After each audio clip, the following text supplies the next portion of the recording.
terus janjian sama wartawan, dia terus untuk menyerang saya. Bahkan pertama kali chat yang dia sama Farhad Abbas, di situ kelas saya berpikir saya siap untuk membantu menyerang Marisha gitu. Wah, kok dia hubungan terakhir baik-baik saja sama saya, pinjam uang pun saya pinjemin, tapi kok tega gitu bahasanya, saya siap untuk menyerang gitu. Berarti emang tujuannya memang mau menjatuhkan saya gitu. Berarti hanya melaporkan Safir aja. Jadi gini, terlapornya dalam lidik. Artinya kita nanti akan menyerahkan semuanya kepada kepolisian, kepada penyidik untuk menentukan siapa-siapa saja yang bersalah. Nama-namanya sudah kita masukkan semua. Orang yang menjelekkan saya dalam sosial media semua saya sudah masukkan, nanti tinggal proses penyelidikan dari kepolisian mana-mana saja yang patut dan pantas untuk diproses. Ada berapa nama, Mbak? Nanti kita lihat aja nanti kita nggak bisa sebut, itu masih dalam lidik. Oke. Tapi masih salah satu juga namanya, mungkin salah satu dalam lidik tidak disebutkan namanya, hanya disebutkan dalam lidik dan proses nama-namanya itu dalam kronologis. Halo Sobat Fakta Bang Pin, ketemu lagi dengan Bang Pin yang terus mengabarkan fakta viral seputar selebritas tanah air yang terus saja bikin berita, dan dengan berita mereka tetap eksis di ranah media. Ya, Marissa Icha dan pengacaranya sudah melaporkan orang-orang yang menyerang dia. Menariknya, tidak hanya satu nama, banyak nama yang dimasukkan untuk dilidik. Siapa-siapa yang memang masuk dalam ranah pidana. Dan di situ disebut juga nama Farhad Abbas. Apakah Farhad Abbas juga dimasukkan di sana? Nah, penasaran? Yuk kita simak saja kupas tipis-tipis fakta Bang Pin kali ini. Like, subscribe, and komennya ditunggu, dan jangan lupa selalu ada doa dalam setiap lentikan jarimu.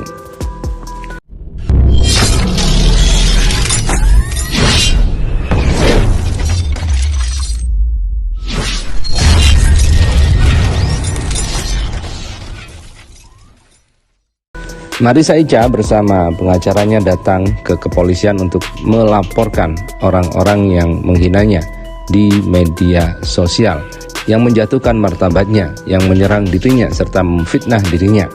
Dan utamanya tentu mantan suaminya yang tiba-tiba muncul di media membongkar fitnahan-fitnahan kepadanya, termasuk tidur sama ustadz dan narkoba.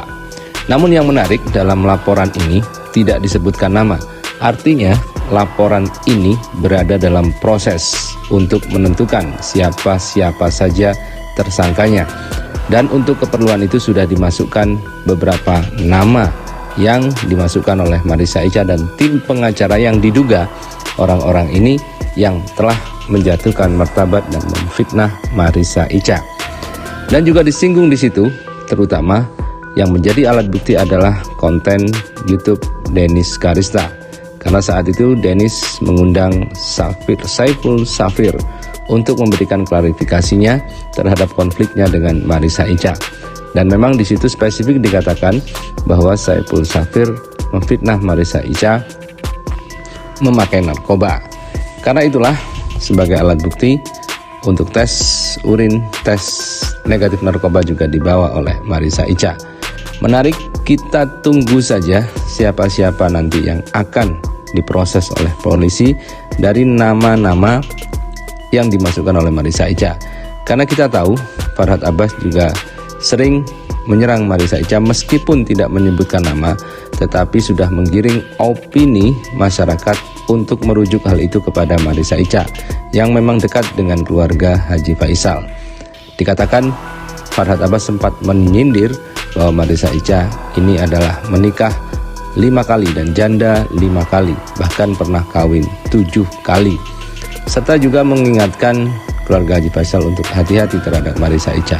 Sekali lagi, memang tidak menyebutkan nama, tetapi opini yang berkembang mengarah ke sana. Dan tentunya apakah nama Farhad Abbas juga dimasukkan dalam proses penyidikan tersebut? Tentunya sepertinya ini akan berjalan seru jika memang nama Farhad Abbas juga dimasukkan dalam laporan kepolisian tersebut. Kita tunggu saja dan kita simak bagaimana secara lengkapnya Marissa Icha dan pengacaranya memberikan keterangan persnya. Jangan lupa like, subscribe, dan komennya, dan selalu ada doa dalam setiap lentikan jarimu. Mbak Ica, apa akhirnya melaporkan Karena seseorang udah habis tersebut? kesabaran, Pak. Saya kan merasa banyak sekali nih jadi banyak buzzer yang menyerang saya, jadi banyak orang yang tadinya membela saya jadi berputar balik. Saya nggak tahu motifnya apa, saya nggak tahu siapa di belakangnya. Saya pun masalah dengan mantan suami saya itu saya sudah cerai dari 2019. Saya merasa hubungan kita telah selesai dan sudah clear, dan saya juga masih mencoba berhubungan baik sama mantan suami saya. Setelah itu keluarganya juga berhubungan baik, tiba-tiba dia datang untuk menjelek-jelekan saya nggak tahu motifnya apa, maunya apa. Kalau memang dia mau harta gono gini, kenapa yang saya bingungkan, kenapa dia ke media, ke wartawan, ke podcast bukan ke pengadilan gitu loh.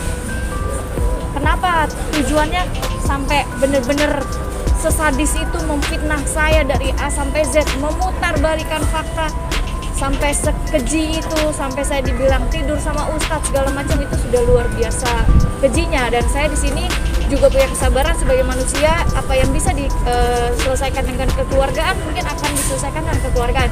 Tapi saya lihat di sini dia tidak ada itikat baiknya, datang terus dari podcast ke podcast, dari TV ke TV, terus janjian sama wartawan, dia terus untuk menyerang saya. Bahkan pertama kali chat yang dia sama Farhad Abbas, di situ kelas saya berpikir saya siap untuk membantu menyerang Marisha gitu. Lah, kok dia hubungan terakhir baik-baik saja sama saya, pinjam uang pun saya pinjemin, tapi kok tega gitu bahasanya, saya siap untuk menyerang gitu. Berarti emang tujuannya memang mau menjatuhkan saya gitu. Berarti hanya melaporkan Safir aja. Jadi gini, terlapornya dalam lidik. Artinya kita nanti akan menyerahkan semuanya kepada kepolisian, kepada penyidik untuk menentukan siapa-siapa saja yang bersalah. Nama-namanya sudah kita masukkan semua.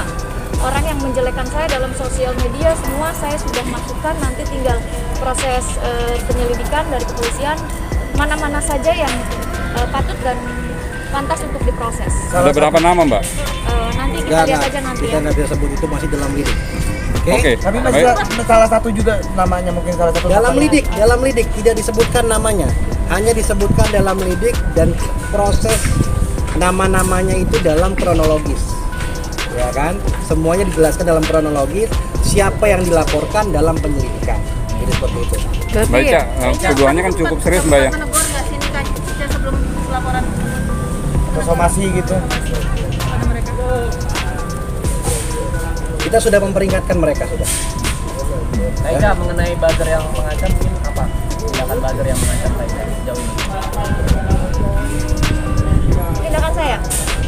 Tindakan saya sudah beberapa buzzer yang memang tujuannya untuk menjatuhkan saya sudah masukkan semua nama-namanya. Nanti kita lihat nanti dalam proses penyelidikan ini siapa-siapa saja yang layak untuk diproses. Butuh berapa lama untuk kayak ibaratnya menentukan nama yang dijatuhkan? Nanti begini, nanti kan proses penyelidikan. Sekarang kita baru buat laporan polisi, mungkin minggu depan Ica akan dipanggil sebagai saksi pelapor, menghadirkan saksi-saksi. Nanti kan semua pihak yang terkait akan dipanggil. Dalam proses penyelidikan nanti akan dilakukan gelar perkara. Nanti di situ ditingkatkan ke penyidikan. Nanti di situ jelas